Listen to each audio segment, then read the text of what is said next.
Lúzara, ¿qué eres? ¡Encendido! ¡El Señor bendiga! Ahora sí. Agradecido a Dios por esta oportunidad de poder hacerlo.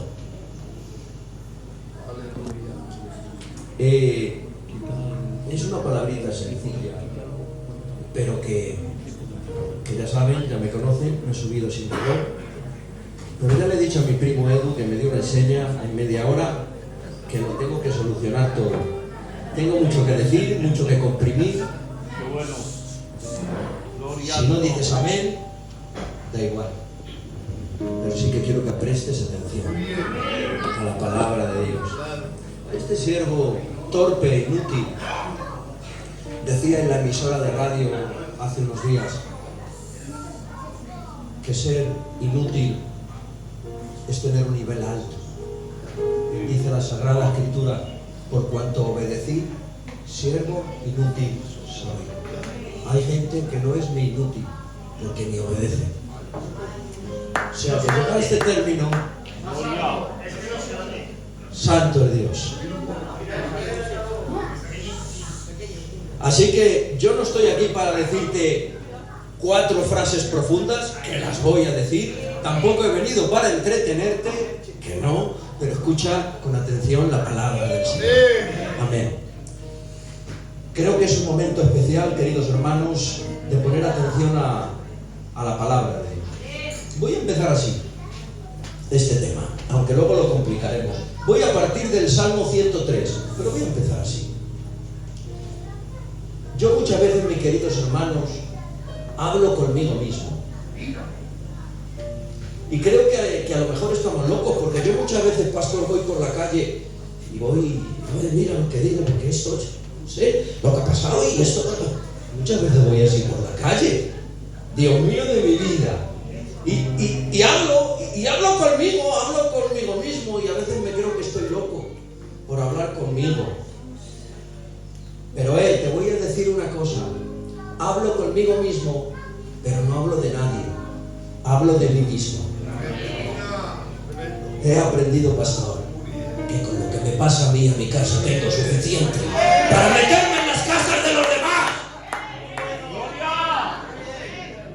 Por eso hablo conmigo mismo, pero no de nadie, de mí. En la que has marcado, te da vergüenza con el tiempo que llevas en el Señor, que se te marche. Hablo de mí mismo, conmigo mismo, y no de nadie, porque ya tengo conmigo suficiente. ¿Saben cómo se llama esto en términos legales? Tener una conversación con tu propia conciencia. Y esto no es estar loco. Y ahora nos vamos al Salmo 103. David tuvo una conversación con sí mismo, hablando consigo mismo y con su propia conciencia. Y dice, Salmo 103, versículo 1. Bendice, alma mía, a Jehová. ¿Quién? Mi alma. Yo. Mi yo. Bendice, alma mía, a Jehová, y bendiga todo mi ser su santo nombre. Bendice, alma mía, a Jehová, y no olvides ninguno de sus beneficios. Ay, Dios mío. ¿Te olvidaste alguno de los beneficios del Señor? Que Él es el que perdona todas tus iniquidades. Que Él es el que te sana de todas tus dolencias. Él es el que rescata del hoyo tu vida, el que te corona de favores y de misericordias, el que sacia de bien tu boca, de modo que te rejuvenezcas como las águilas.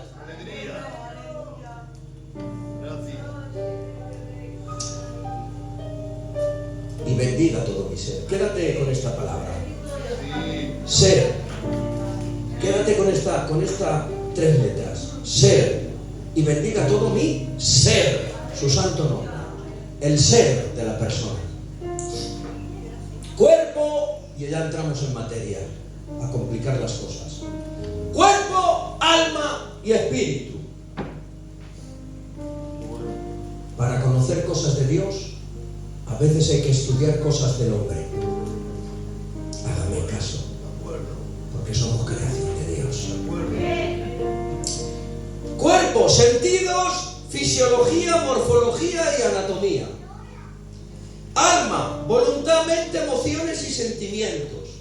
Espíritu, comunión, intuición y adoración. Todo eso, pastor, Alegría. en un solo ser. Alegría. Dios mío de mi vida. Bien. Gloria a tu nombre. Obligarse a sí mismo a adorar a Dios. Apuntarse a sí mismo y hablar consigo mismo y con uno mismo. ¿Saben qué es esto? Estoy en mi iglesia, me dejan ser libre. Sí. Obligarse a sí mismo es un principio de cambio. Es un principio de cambio. Porque creo, mis queridos hermanos, sin confundirme, que todo cambio en la iglesia empieza por el pastor. Perdóname, me he confundido, lo siento. No. Todo cambio en la iglesia empieza con el coro. Ay, qué mal. No, perdonen, se me ha ido la pinza. Todo el cambio en la iglesia empieza por las hermanas de... Todo el cambio en la iglesia empieza por mí. No culpes a nadie de cómo estás, de cómo te encuentras, de tu decadencia, de tu forma, de tu consecuencia. El pastor no tiene la culpa, los obreros tampoco, la tienes tú. Me estoy matando toda la vida con gente. ¡Qué bueno! Porque yo, pastor, es por la iglesia que estoy, si no crecería. Pero tú, ¿quién te crees que eres? Aquí. Cuéntamelo. De acuerdo. Hay gente que no cambia porque no le da la gana. Y no empecemos a echar la culpa a nadie, ni a tirar balones fuera, que somos fieras. No hay quien nos aguante. No. Yo tengo la culpa. David sabía que tenía que cambiar algo de dentro. Tenía que hablar consigo mismo. Y tenía que obligar a su alma a adorar a Dios. Por eso no cambies la iglesia, no cambies el coro, no cambies el pastor, no cambies el cuerpo ministerial. Te voy a hacer una pregunta. ¿Todo está mal menos tú? A ver si me respondes. A lo mejor el cambio lo esperan todos. Tremendo. Bien. Dios mío de mi vida. Quizás, queridos hermanos, no tenemos las fórmulas para hacerlo. Sí las tienes. Tienes fórmulas para cambiar. Tienes aquí esto. ¡Santo! Tienes aquí esto. ¡Gloria! ¡Qué bueno! Tienes aquí esto. Sí, Señor. Tienes todas las fórmulas de santificación. Sí, Señor. Palabra, comunión con las Sagradas Escrituras y sangre. ¡Qué bueno! 3 metodologías de santificación. La palabra, naces por su confesión, te desarrollas por la práctica Qué bien. y te vas hacia el cielo por ella. Qué bien. La comunión la tienes que tener en todo desarrollo que practicas la palabra. Y la sangre la necesitas porque te limpia de todo pecado. Lo tienes todo. Pero ahora nos dedicamos a cambiar las vidas de otros. Hay a veces, mis queridos hermanos, que cuando hablamos con nosotros mismos del por qué no cambian los demás, si pudiéramos escuchar la voz de nuestra conciencia, nos llamarían nuestra propia conciencia hipócrita. Deja de cambiar a los demás, cambia tu casa, cambia tu vida. Sé un patrón de conducta, sé un patrón de cristiano. Sé un patrón con tu casa. Qué bien. Cuánta risa me hizo un pastor hace muchos años que quería matar a las del coro cuando sus hijas venían desnudas a la iglesia. Si no tienes ejemplo, no tienes autoridad para corregir. La autoridad nace del ejemplo, no te confundas. No es de la familia que vienes, no es de los años que llevas en el Señor, no es de las iglesias que llevas. No te confundas. La autoridad nace del ejemplo. Cuando tienes ejemplo, tienes autoridad para corregir. Cuando tu casa está en orden, tienes autoridad para corregir. Cuando tu ministerio está en orden, tienes autoridad para corregir. Cuando tu vida en el coro está en orden, tienes no solo autoridad para cantar, sino también para corregir. Con amor y cariño está hablando. ¡Santo Dios! Muchas veces. Espero, queridos hermanos, que por un momento la excelencia de la palabra golpee y desarme nuestras conciencias y tiremos las piedras al suelo, porque nada más que tenemos piedras para tirar a la gente. Siempre. Yo no lo entiendo, pero es una pena. Una pena. Porque no somos mejores que nadie. Somos igual que todos. Santo. No podemos ir andando por la vida acusando a nadie. Debemos de humillar nuestro ser para dar ejemplo, que es el mejor ejemplo. Humillarte delante de la presencia del Señor. Bendice, alma mía, y que todo mi ser alabe tu santo nombre. Bendice, alma mía, Jehová, atención, y no olvides ninguno de sus beneficios. Queridos hermanos, una vez me pregunté qué es olvidar. ¿Saben ustedes que la lengua española y el diccionario de la Real Academia da una definición de qué es el olvido? Pero esa definición a mí no me vale. A mí me vale lo que la palabra me diga. Santo Dios. Y fíjense, olvidar es perder algo dentro de ti, como la identidad, como los recursos, habilidades, historias, experiencias que viven dentro de ti, pero que te olvidaste de ellas. Eso es olvidar. Santo es Dios. David no solo hablaba consigo mismo, sino que se recordaba a sí mismo cuántos beneficios tenía de parte de su Dios.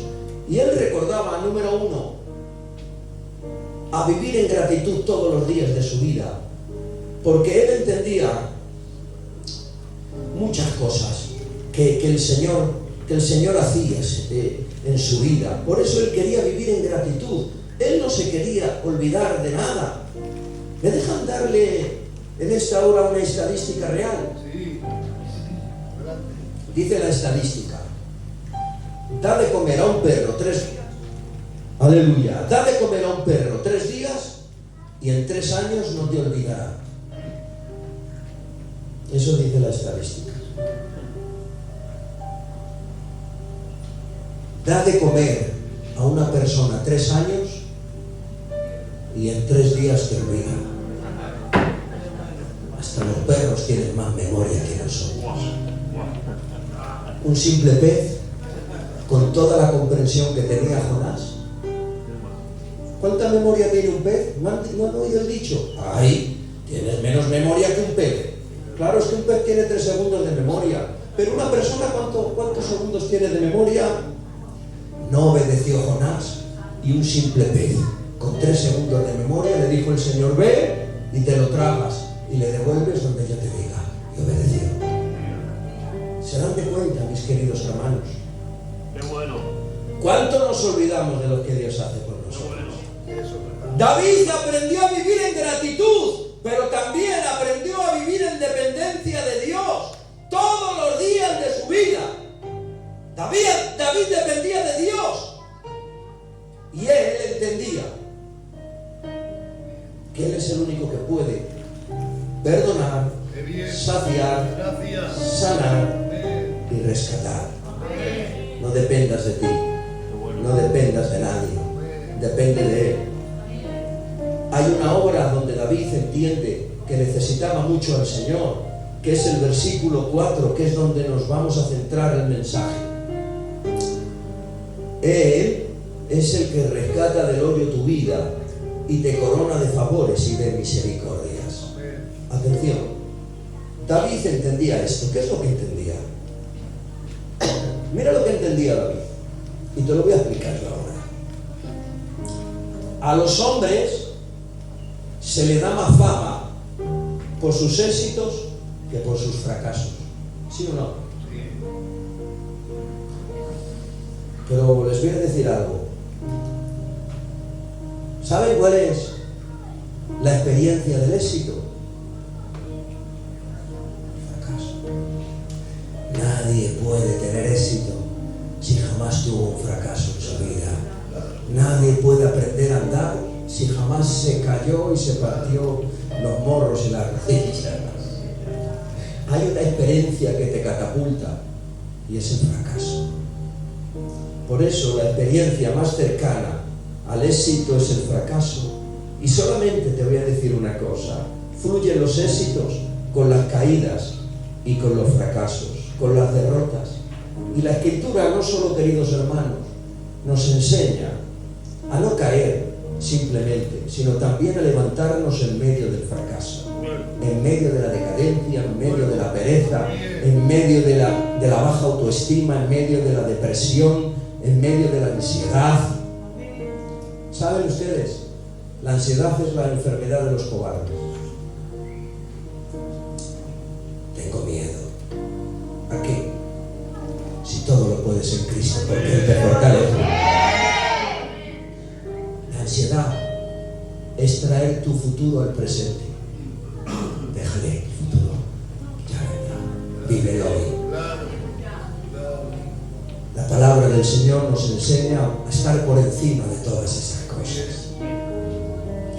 Y te voy a decir una frase de interés, y por favor quiero que lo hagas.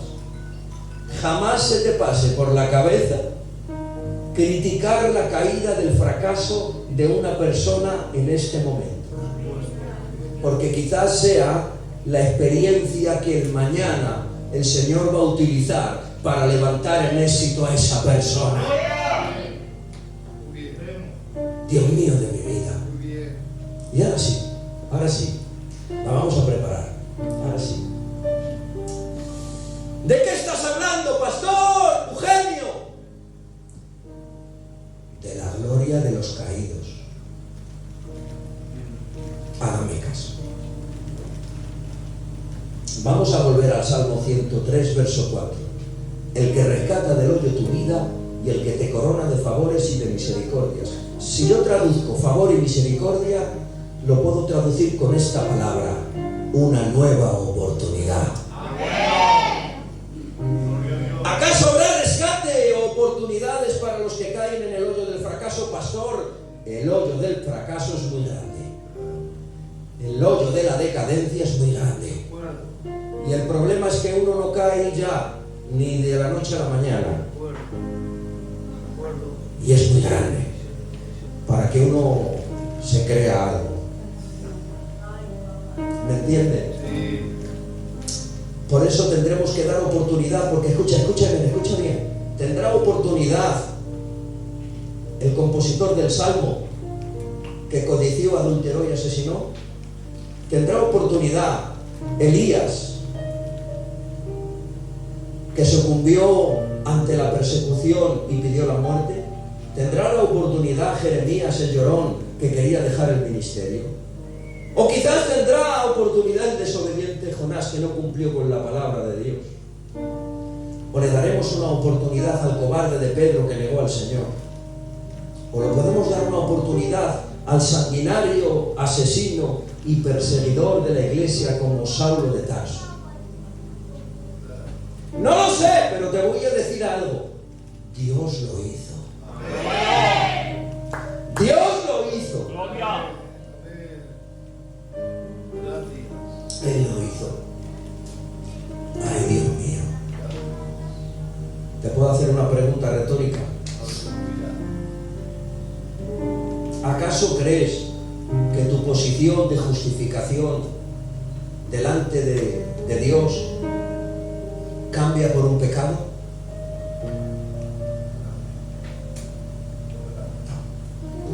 Y ahí escucho la voz de la pastora y me dice: explícalo. Vale, lo explico. Estamos hablando por un pecado de debilidad.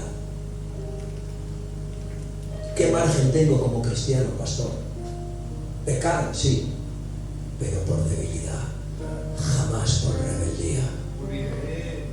La práctica del pecado no tiene que ver con número, tiene que ver con condición.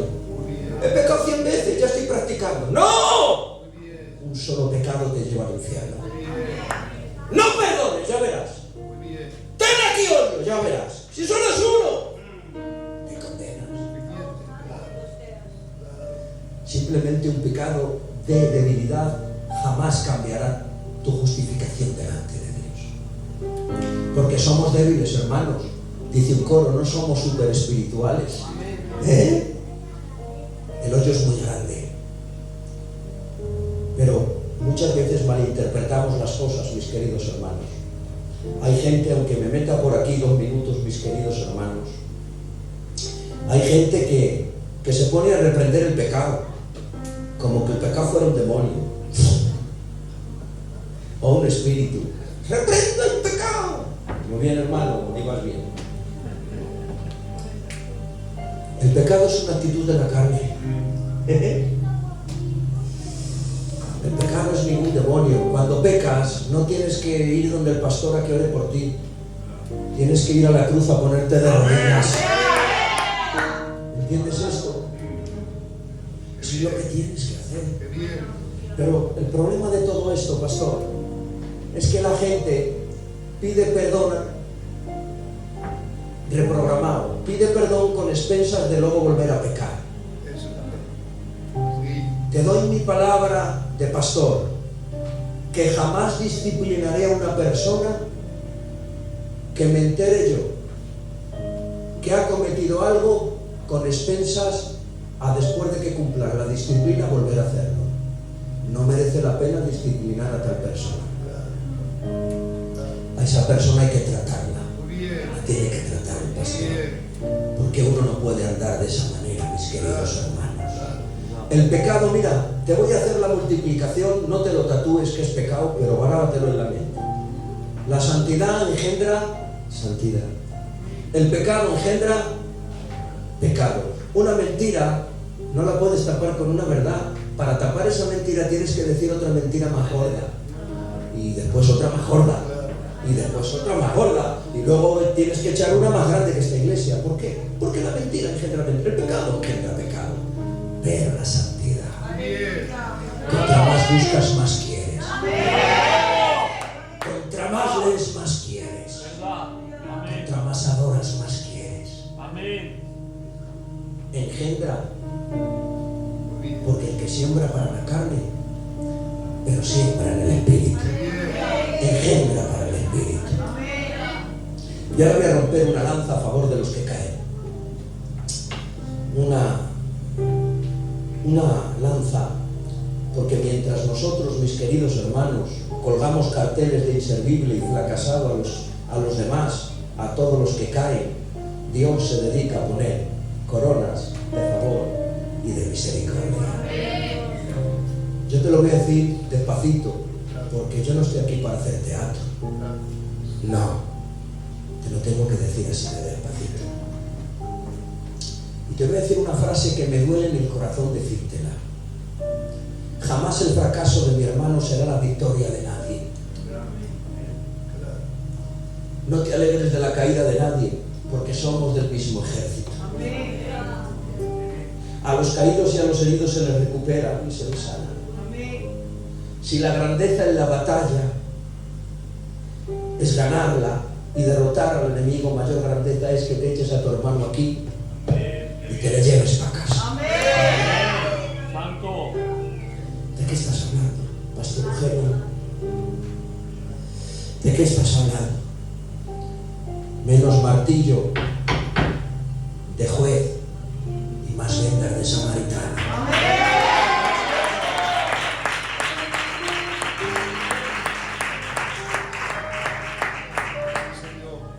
Con la misma vara que tú midas. Sí. Voy a medir a mi casa.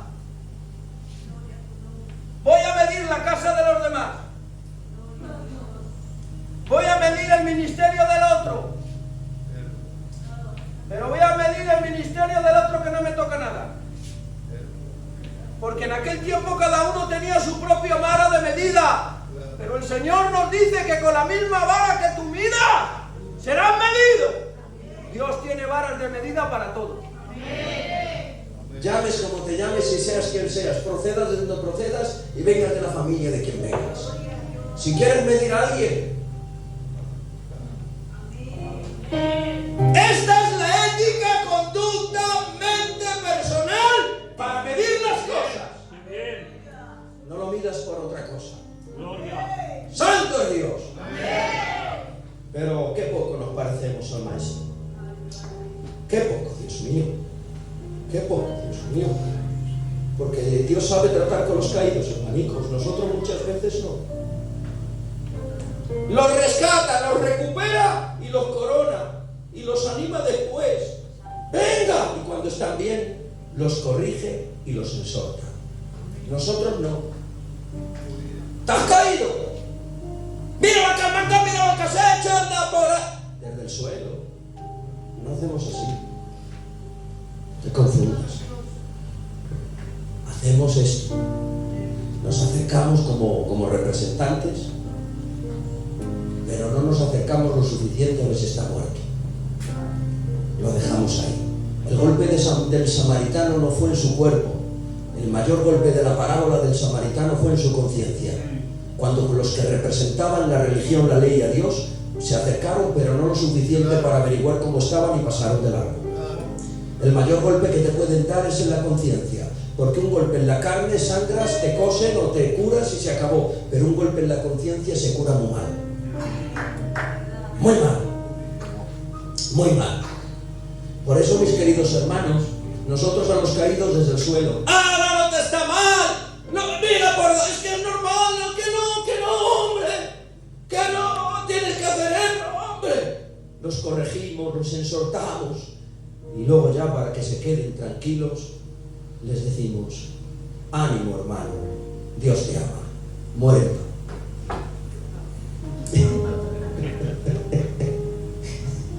Qué pena, qué pena. Cuando Dios entiende que la iglesia es un hospital. Cuando Dios entiende que la iglesia es una casa de restauración. Cuando Dios entiende que este lugar es donde la gente se sana en el corazón y en el alma. Que aquí no hacemos leña del árbol caído, no se confundan ustedes. Que aquí no apuntamos ni acusamos. Dios me libre de acusar ni de apuntar a nadie. Aquí restauramos, edificamos.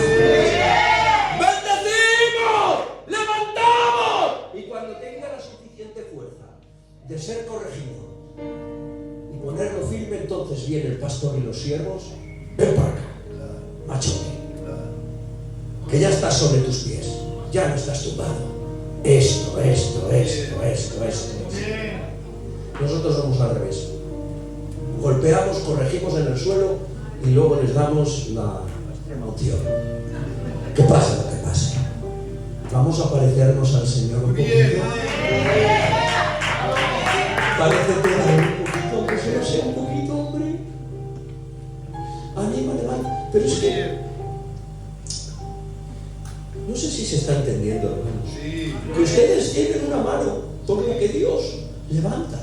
Que ustedes tienen una boca con la que Dios habla y edifica. Que ustedes tienen un dinero donde Dios bendice. Tiene que bajar Dios aquí para hacer lo que tiene que hacer la iglesia. Entonces, ¿qué hacen ustedes aquí? ¿Qué hacen ustedes aquí? Alegría. Gracias. Espero que en esta noche se abran las conciencias y puedas entender que no somos nada, que la caída está a esto de cada uno de nosotros, y que tenemos que estar firmes. El que esté firme, mire que no caiga, que no podemos acusar ni apuntar a nadie, que no nos podemos dejar llevar por nuestras pasiones, que no nos podemos alegrar de la caída de nadie, que no podemos colgar carteles a nadie, que tenemos que ir, que muchas veces adulteramos con la oración. Ay, pastor,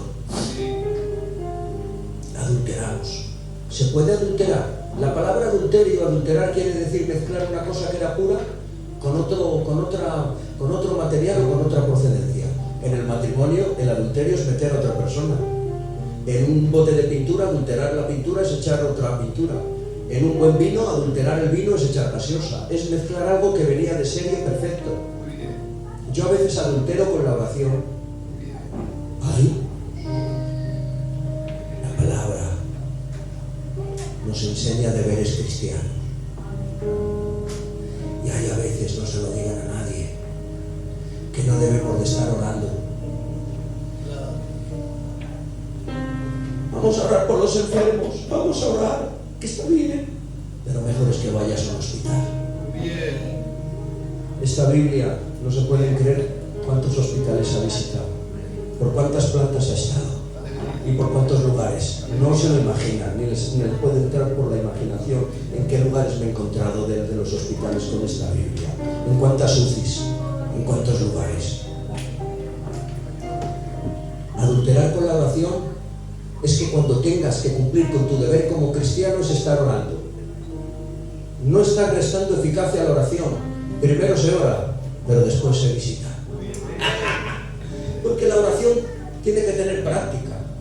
Y digo yo, y tienes que tener testimonio, porque de nada me vale que ores por mí cuando estoy enfermo si luego no me vienes a ver. Los enlutados, que sí. ¿Cómo no vamos a orar por ellos si se nos va el alma y el corazón? Que tu oración les hace bien, pero mejor tu persona en su casa.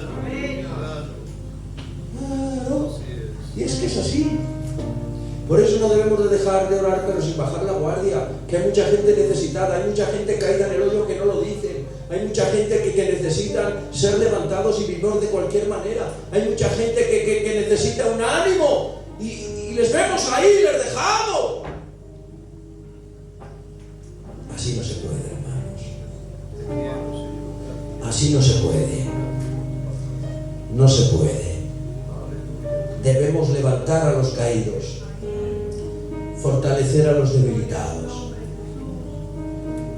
corregir y exhortar con cariño, con ánimo y con amor, y siempre con el patrón de su palabra, siempre con la ética de la palabra, siempre con el espíritu de la palabra y siempre con el corazón de la palabra, que es el amor. Santo Señor. Voy a terminar diciéndote algo. Todos caminamos, nadie se para. La vida no se para, pastor, ni por ti, ni por mí. La vida sigue. El camino sigue. La vida no se para por nadie. Todo camina hacia algún lugar. Nada se para. Todo camina, todo sigue. Pasan cosas, pero la vida sigue. Todo camina, todo sigue. ¿Me dejas ser libre en esta hora? Espero que cuando se acabe tu camino te encuentres en el lugar que esperabas. Y levantes tu cabeza y digas: por esto he luchado, por esto me han faltado, por esto me quita la vida, por esto me has revelado, por esto he perdido de mis derechos, porque se acabó mi camino y estoy en el lugar que estabas. Hasta aquí la palabra.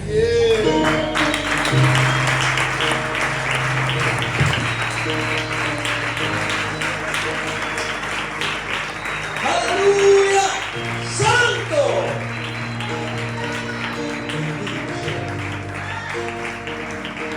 Un placer, un honor